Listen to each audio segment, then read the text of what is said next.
Good morning, boys and girls. Hope you're having a great start to your day.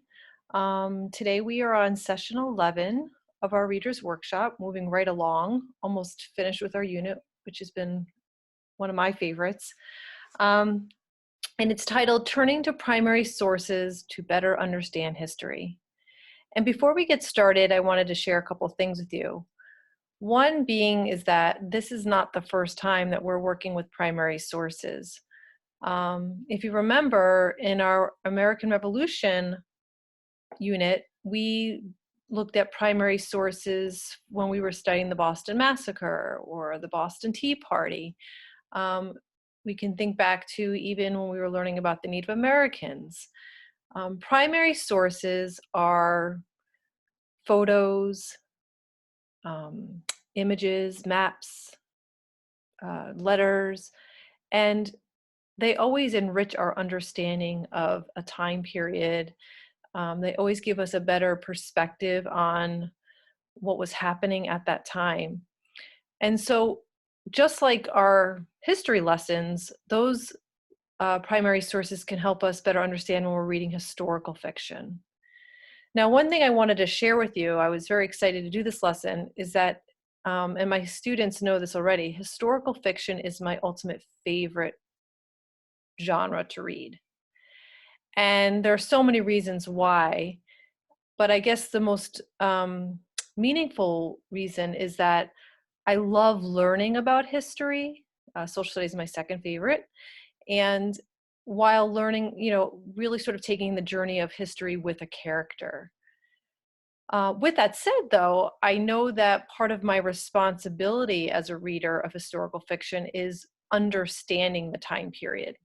So sometimes I'm reading a historical fiction piece that I know, and it's just enriching what I already know.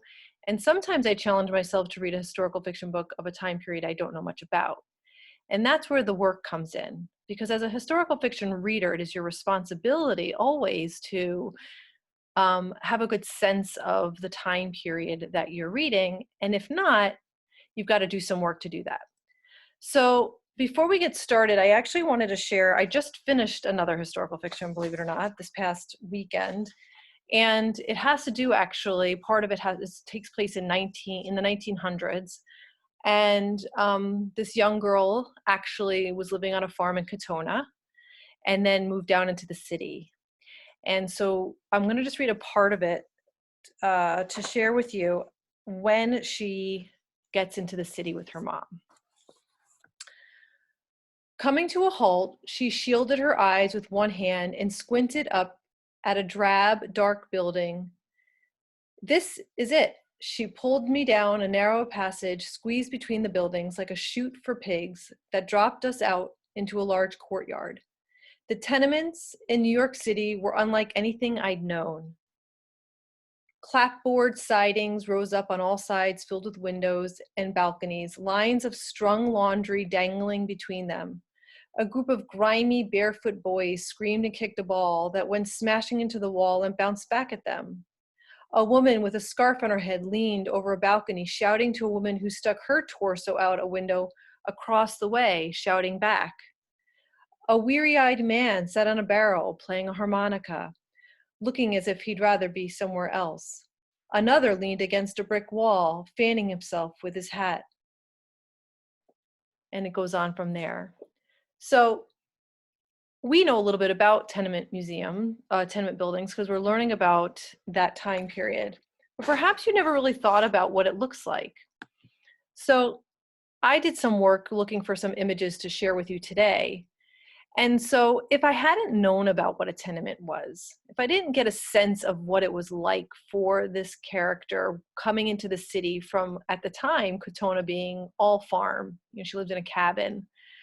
So the picture on the top left, this idea of these crowded streets, food vendors and wagons and animals all on the streets.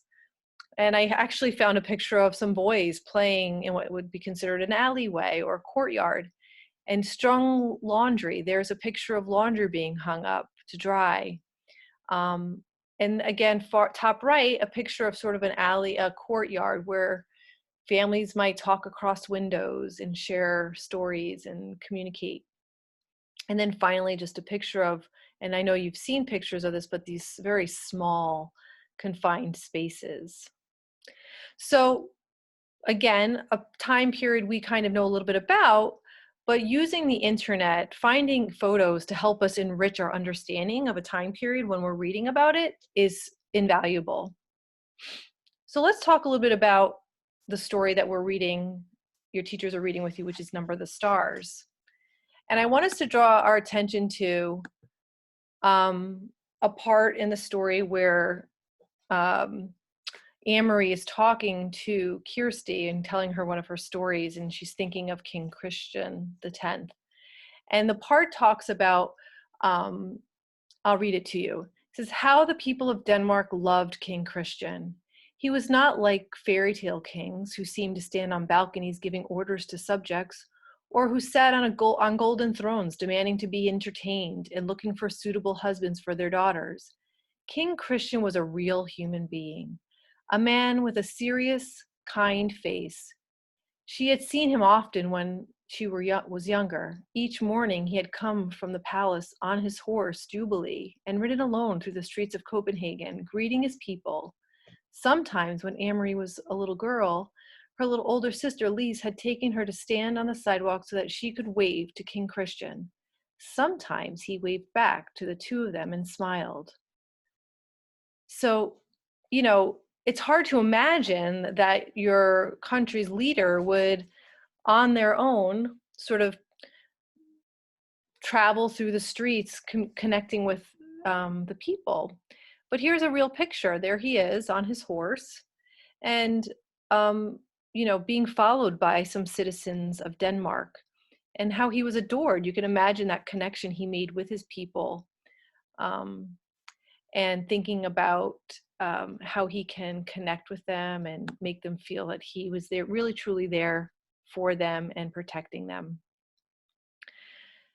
You know, then there was another part in the story when they describe how he must have felt and how he must have, you know, how she imagined how he must have had tears in his eyes when he saw his ships being destroyed so that the enemies could not take the supplies. And so it's hard to imagine, you know, even when Anne-Marie talks about the soldiers on every corner, you know, looking that up and seeing what the streets of Denmark might have looked at that time. So this next picture we're going to look at here, you know, is this what you imagine it to be? You know, if a place is occupied by the enemy, there would be military vehicles. And as you can see over here, there's one parked over here. So you could imagine the presence of these vehicles and people you knew who were not there for your best interest and were there to intimidate and perhaps, you know, and just put fear into your lives was a very real thing. So, you know, the internet is, and books I'm sure that you might have in your house on history, time periods, you know, is such an invaluable resource and really can help to bring your story and your characters to life. And it's your responsibility as a reader. So my last example I wanted to show you is this book here. It's called Out of Dust by Karen Heiss. And it's an interesting book because it's written in free form poetry as well as narrative. And it takes place in the 1930s during the Great Depression, but particularly during the Dust Bowl. So I just want to read this part to you. And again, it's written in different months and so on. It's called Fields of Flashing Light. I heard the wind rise and stumbled from my bed, down the stairs, out the front door, into the yard. The night sky kept flashing. Lightning danced down on its spindly legs. I sensed it before I knew it was coming. I heard it, smelled it, tasted it. Dust. While Ma and Daddy slept, the dust came, tearing up fields where the winter wheat, set for harvest in June, stood helpless. I watched the plants surviving after so much drought and so much wind. I watched them fry or flatten or blow away like bits of cast-off rags. It wasn't until the dust turned toward the house like a fired locomotive and I fled barefoot and breathless back inside. It wasn't until the dust hissed against the windows until it ratcheted the roof that Daddy woke. He ran into the storm, his overalls half hooked. Daddy, I called, you can't stop the dust. Ma told me to cover the beds, push the scatter rags against the doors, dampen the rags around the windows, wiping dust out of everything. Now, some of you might be reading about this time period now, and obviously some of you might just be reading about the Great Depression, but knowing the hard times that Americans were going through at that time. But these dust storms in the southern plains of the United States where land was being farming was, overdone, I guess you can say, and the land coupled with drought. And so maybe you know a little bit about it, but this particular scene I thought was pretty powerful because there's so much language in there that really tells you that, could you imagine, a dust storm, you think of dust, it's kind of a quiet thing. It's something you might notice, but to say that it sounded like a fired locomotive or, it wasn't until the dust hissed against the windows until it ratcheted the roof.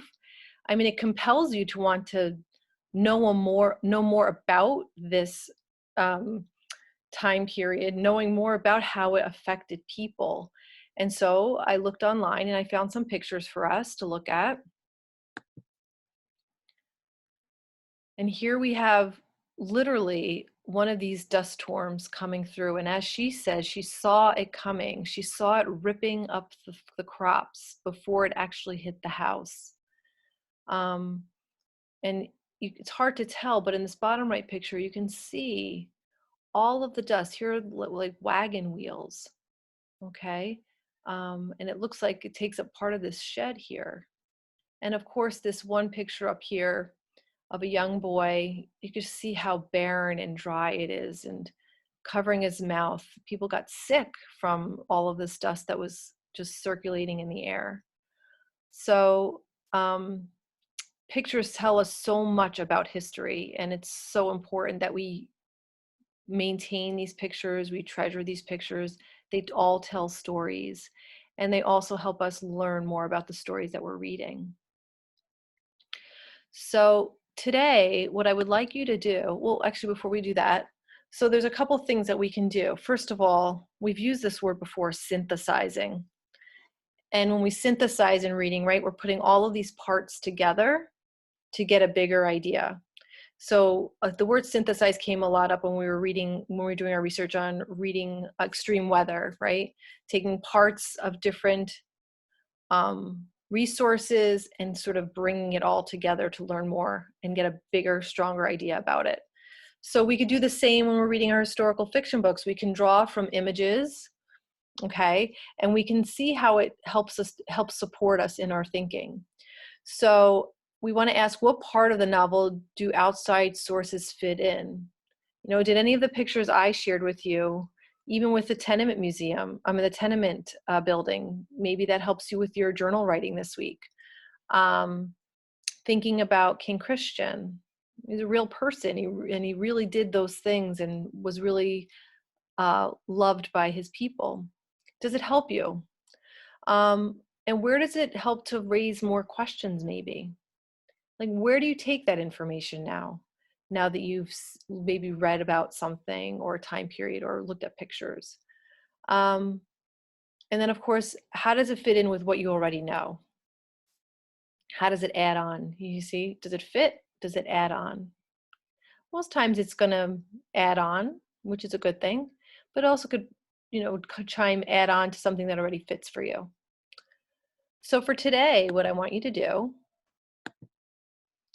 is I'd like you to take a look on the internet for some images based on your story. Be very specific with your search. Don't just, say if you're studying World War II. Just don't put in World War II. Try to be specific to a year if it's mentioned in your book. You could even look up information about your book, maybe find information from your author about what brought them to write that book. But also including words like for kids or fourth graders is really helpful, because then um, it will be geared towards your viewing. Okay, so be mindful of that when you're searching. The other thing is, I know a lot of you have wonderful books at home. Maybe you have a book on your shelf that you really haven't paid much attention to that has, a timeline of history with pictures and images, and you could take a look at that on your shelf. And then finally, the other thing that I have here, oops, that's not what I wanted to do. I also created this historical time period link, and it's going to be shared with you, and it has links for different time periods that I think I collected most of for your collection of books that you're reading, from the Wild West to Lewis and Clark to D-Day, the Great Depression. So not only do I want you to look for images, I want you to do a little reading today. Be a researcher today.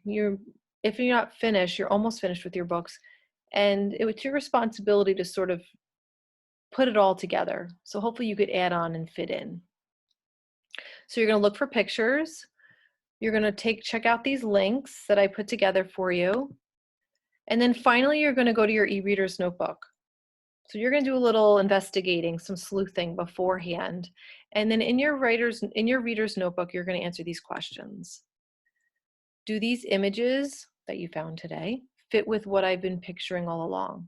So did you see a picture today that says, yeah, that's what I imagined it to look like? Or no, I didn't imagine it to look like that, and why? What new information did you learn? So maybe when you were looking at the links and reading about your time period, what else did you learn that isn't shared in your book that sort of helps to bring it to life even more? So what new information have I learned that has helped me to understand my book more clearly? And then, of course, how will I continue to read my story with this information? How does it change you as a reader now that you have all of this new information? Okay, so I hope you enjoy your reading today and are enlightened by the history of your books. Again, historical fiction is a fabulous genre to explore even beyond this unit. And I hope that you can start to appreciate it, as it helps you not only become better readers, but become better historians. And no better way to learn history is through storytelling, which historical fiction does a perfect job of. Good luck today. Can't wait to hear about some of the things that you learned. And I hope you have a productive readers workshop. Bye, boys and girls.